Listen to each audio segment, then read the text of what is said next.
నేను కాకినాడలో పుట్టి, కాకినాడలో ఒక మధ్యతరగతి కుటుంబంలో పుట్టి, ఇక్కడ పెరిగి, ఇక్కడే నా విద్యాభ్యాసం, ఉద్యోగం, ఈ ప్రాంతంతో ఉన్న నాకు అనుబంధంతో ఇక్కడ ఒక సేవ చేసే కార్యక్రమం స్టార్ట్ చేశాను. ఆ సేవ చేసే కార్యక్రమంలో అనుకోకుండా లాస్ట్ 2 సంవత్సరాల నుంచి రాజకీయంగా వస్తే ఎలా ఉంటుందనే ఆలోచనతో రాజకీయ ఆలోచన చేశాం. కానీ నా ప్రథమ కర్తవ్యం ప్రజలకు సేవ చేయడానికి నిన్న ముందు నా ఫౌండేషన్ ద్వారా నేను చేసే కార్యక్రమాలు ప్రతి పల్లెటూరికి వెళ్ళాలన్న ఉద్దేశంతో ఇది స్టార్ట్ చేశాం. రాజకీయం అవకాశం వస్తుందని అనుకున్నాం, అవకాశం రాలేదు. దానికోసం కూటమి పెద్దలు ఒక నిర్ణయం తీసుకుంటున్నారు. ఆ తీసుకున్న దానికి ఏ నిర్ణయం తీసుకున్నా కూడా నేను ఈ కూటమి విజయానికి, నాకున్న ఈ ప్రాంతంలో ఉన్న ప్రజలతో ఉన్న సంబంధాలని ఉపయోగించి కూటమి విజయానికి ఎవరిని నిలబెట్టినా నా వంతు నేను కృషి చేస్తాను. నాకు అవకాశం వస్తున్న ఆలోచనతో ఈ ప్రజాసేవ స్టార్ట్ చేయలేదు. నా అంతటి నేను ప్రజాసేవ స్టార్ట్ చేసి 5 నుంచి 7 ఏళ్ళ నుంచి నా ఫౌండేషన్ చేస్తున్నాం. ఈ అవకాశం వస్తే ఒక అదృష్టం. అవకాశం రాకపోయినా కూడా నేను మీ కాకినాడ జిల్లా ప్రజలందరికీ ఇదే విధంగా నా సేవ కొనసాగిస్తానని చెప్పి చెప్తున్నాను. సార్ అంటే అధికారి ఇన్ఫర్మేషన్ ఏం లేదండి. కాకినాడ ఎంపీ సీట్ నాదని ఇప్పుడు నేను కూటమి నుంచి జనసేన తెలుగుదేశం రెండింటిలో దేంట్లో అయినా అని నేను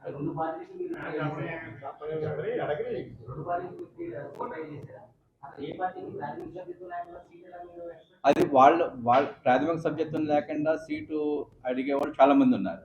అయితే నేను నా ప్రజాసేవ, నా లోకల్, ఇప్పుడు దాకా కాకినాడలో ఉన్న ఎవరు పోటీ చేసినా పేర్లు చెప్పి నేను చెప్పక్కర్లేదు, ఏ పార్టీ వాళ్ళని కూడా చెప్పక్కర్లేదు, నాన్ లోకలే.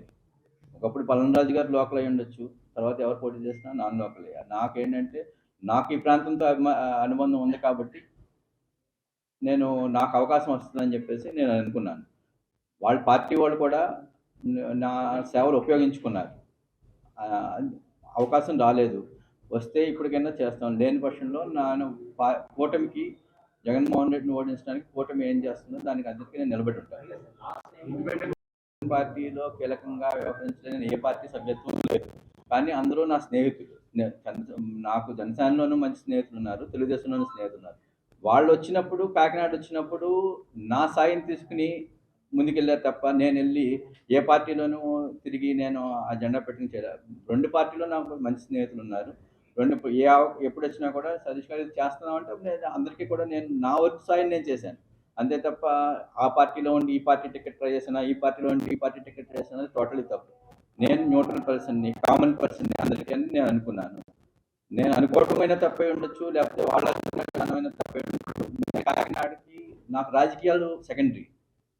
నేనేం చేస్తున్నానో మీ అందరికీ తెలుసు. హెల్త్ ఇష్యూస్లో కానీ చిన్న చిన్న ఇష్యూస్, ఎన్ని ఇష్యూస్ గ్రౌండ్ లెవెల్లో ఎన్ని చేస్తామో లాస్ట్ 1-2 yearsగా మీరు అందరూ చూస్తున్నారు. అదే ఇష్యూస్ కంటిన్యూ చేస్తాను తప్ప ఈ రాజకీయానికి దీనికి సంబంధం లేదని చెప్తారు. అదే మీరు మా ఫౌండేషన్ వెబ్సైట్ చూసినా, మీరు లాస్ట్ 1 year 2 years నుంచి మేము చేసే కార్యక్రమాలు ఎవ్రీ చిన్న విలేజ్ కూడా, పత్తిపాడులో 180 గ్రామాలు ఉంటే పత్తిపాడు వాళ్ళు ఇక్కడ ఎవరు ఉంటే చెప్పచ్చు, అదే జగ్గంపేట వాళ్ళు ఉంటే చెప్పచ్చు, పినోళ్ళు ఉంటే చెప్పచ్చు. ఎవ్రీ గ్రామంలో కూడా మేము ఒక హెల్త్ క్యాంప్ పెట్టాం. చిన్న గ్రామంలో కూడా వెళ్ళి వాళ్ళకున్న సమస్యలు, హెల్త్ ఇష్యూ. తర్వాత రెండోది 3 సార్లు జాబ్ మేళాలు కండక్ట్ చేశాం. అలాగే పిఠాపురం ఏరియాలోను, పెద్దాపురంలో ఏరియాలో ఉన్న వీవింగ్ కమ్యూనిటీకి సెపరేట్ స్కీమ్ పెట్టి వాళ్ళని ఎలా ఆదుకోవాలన్నది ఒక స్కీమ్ తయారు చేసాం. ఇవన్నీ కూడా నేను రాజకీయంగా కోసం చేయలేదు, ఇవన్నీ కూడా వాళ్ళకి ఉపయోగపడతాయి. నేను పుట్టిన ప్లేసు, నా ప్లేస్కి నేను ఏదో చేసుకోవాలి. ఇప్పుడు నేను అనుకోకుండా మధ్యతరగతి కుటుంబంలో పుట్టి ఈవేళ ఈ స్థాయిలో ఉన్నాను కాబట్టి నాకు చేయడానికి అవకాశం ఉంది కాబట్టి నేను చేస్తున్నాను. అంటే మీకు క్రికెట్ అంటే ఇష్టం, క్రికెట్ యువతను ఎంతో తయారు చెప్పేసి క్రికెట్ టోర్నమెంట్ కూడా కండక్ట్ చేశారని కూడా విన్నాం. ఏ విధంగా చేశారు? ఆ క్రికెట్ టోర్నమెంట్ దాదాపు ఒక 5 నెలలు జరిగిందండి. ప్రతి విలేజ్లోనూ క్రికెట్ టోర్నమెంట్ చేసాం. ఆ టోర్నమెంట్ వలన చాలా మంది కొత్త క్రీడాకారులు వచ్చారు. అంటే నాకు క్రికెట్‌కి ఉన్న సంబంధం, నేను జిల్లా క్రికెట్ అసోసియేషన్ చేశాను, స్టేట్ క్రికెట్‌లో ఉన్నాను. ఒక కాకినాడ జిల్లాలో చాలా మంది క్రీడాకారులకి నాకు సత్సంబంధాలు ఉన్నాయి. ఇవి నేను హైదరాబాద్‌లో ఉన్నప్పుడు ఫోన్ చేసి సాయం కావాలి, ఇక్కడ అకాడమీలో జాయిన్ అవ్వాలి, ఇక్కడ చేయాలి